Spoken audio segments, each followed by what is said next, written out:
আসসালামু আলাইকুম ওয়া রাহমাতুল্লাহ। আপনারা সবাই ইতিমধ্যে সোশ্যাল মিডিয়াতে এই ভিডিও দেখেন নাই এমন কোনো মানুষ নাই।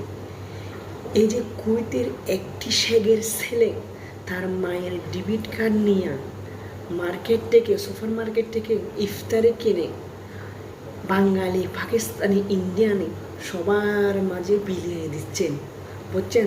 সে আবার তার বাবা থেকে চাবি নিয়ে গাড়ি নিয়ে এগুলা গিয়া করতেছে। তো সব কিছু মিলিয়ে বুঝছেন আমার কাছে অনেক ভালো লাগলো।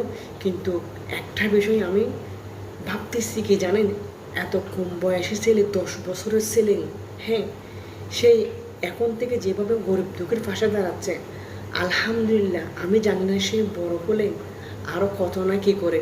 তার জন্য অবশ্যই সবাই দোয়া করবেন, আর সবাই বেশি বেশি তার জন্যই দোয়া করবেন, সে যেন আরও গরিব দুঃখের পাশে দাঁড়াতে পারে।